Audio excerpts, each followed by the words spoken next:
Glassies with Dickie Mallard, 1943.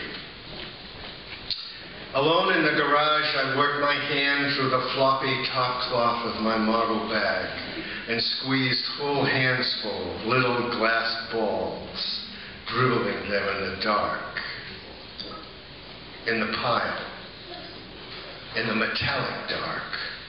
I knew the crystal balls by heart, swirls of cream and raspberries, here wine red, here buttercup yellow streaked with devil's grass.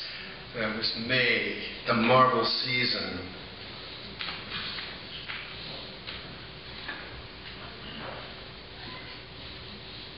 Where am I?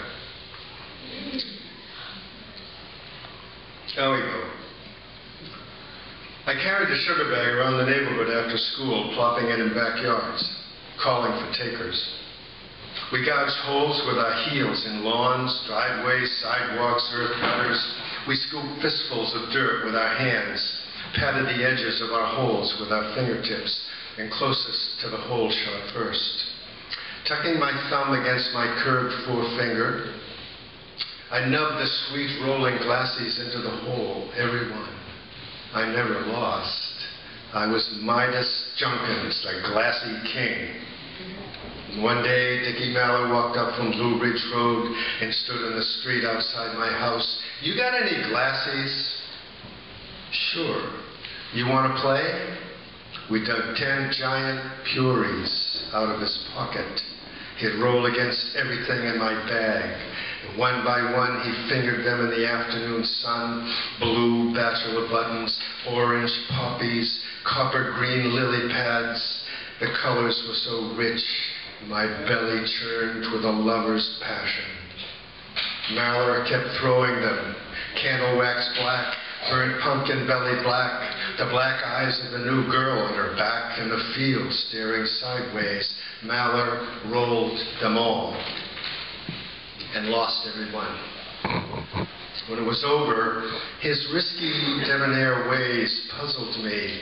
"What's a glassie?" he said, and walked home in the dusk. I felt cheated. I had everything in the bag. I stashed my glassies in the garage. Behind closed doors, I fingered them in the dark.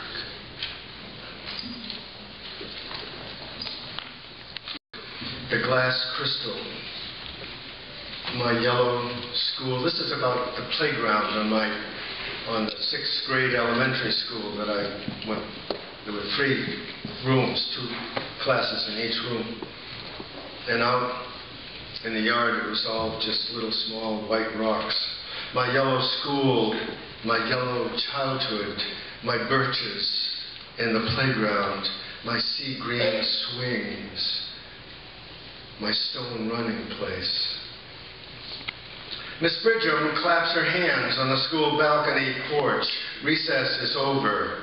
The girls play the field along Cleveland Avenue. The boys play Fairmount. No one may enter the birch grove. Near the swings, Dickie Mallard shows me his glass crystal. Fast, before we go, holds it above my wrist. Holds my wrist tight in his hand. "Keep looking, you'll be surprised." The sun burns my skin.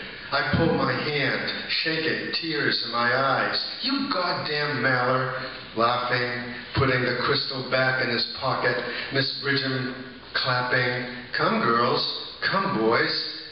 Years later, walking home from the senior play with senior Evelyn Kenny, my first 9th grade date, we meet Mallard at Elm and Blue Ridge. At the end of Sterling, he was in the middle, cocksure, putting his arm around, saying something in Evelyn's ear. She pulled away. "Not tonight." At the end of Fairground, "Good night, boys." She walked the rest of the way alone. The next day, at band practice, Esther Gibbs fumbled through the baritone solo until Mr. St. Germain told Mallard to play it. Dickie could really play the baritone. He never missed A note.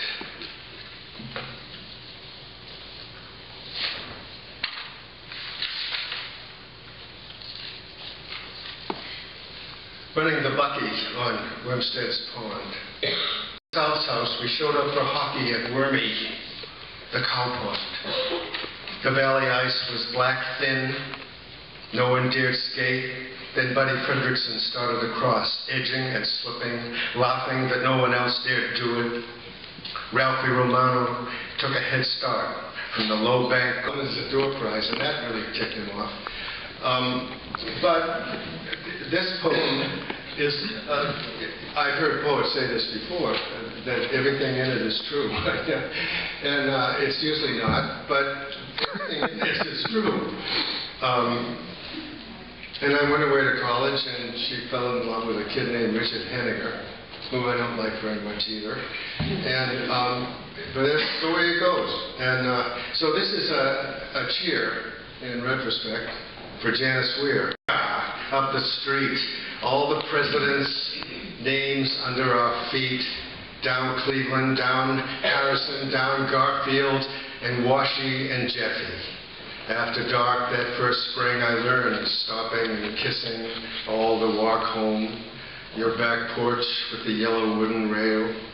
Sadie, said Nix, on going steady.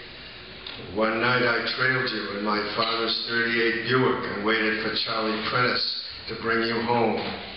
You ran up the front steps and in, the light went out. I drove home.